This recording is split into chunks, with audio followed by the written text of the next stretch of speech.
Ubongi TV. Confrontés à des inondations successives depuis quelques années, les populations d'Alikwala en général et celles de la commune d'Ifundo en particulier vivent dans la hantise d'une inondation très probable cette fin d'année 2024. Si au dire et témoignage des anciens bibliothèques vivantes, ce phénomène était naguère cyclique, c'est-à-dire survenant à des périodes de 10, 20 ou 30 ans d'intervalle, ces 5 dernières années, chaque saison de crue amène son lot de désolation avec une inondation. Chaque matin aujourd'hui, les populations d'Ifundo arpentent la rive droite de l'Ubongi pour surveiller la montée vertigineuse des eaux, surveiller tous les petits signaux qu'ils ont faits hier la nuit. C'est comme si les mains de nos ancêtres, dérangés dans leur repos éternel, voulaient nous envoyer un signe. D'ici quelques jours, l'Ubongi va sortir de son lit et ça c'est inévitable. Et les populations des quartiers Mungungi, Tolingana, Angola, Gangania et Kombola se retrouveront une fois de plus les pieds dans l'eau. Ce qui est embêtant, c'est que Bakandi a commencé également à emboîter le pas aux 5 autres quartiers.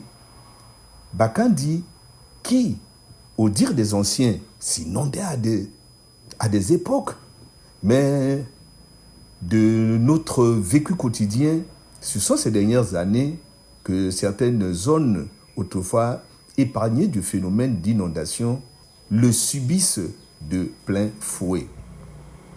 La rédaction de Ubongi TV tire une sonnette d'alarme car aujourd'hui, tant la résilience des populations à endurer les inondations que les contingences indispensables envisagées par les autorités municipales, départementales ou nationales ne suffiront pas à aider les sinistrés potentiels.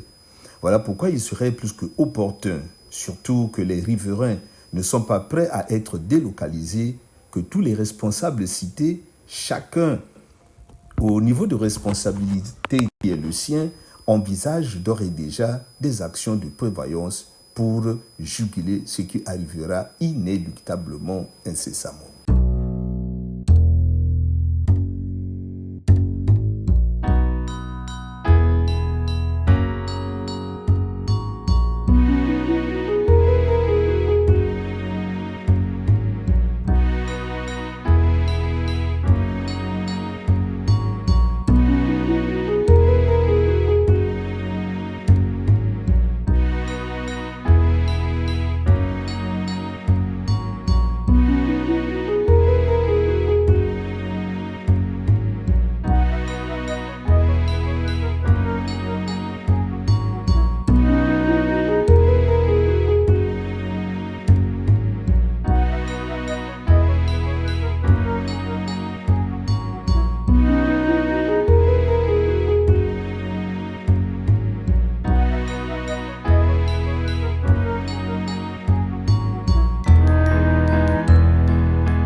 Ubongi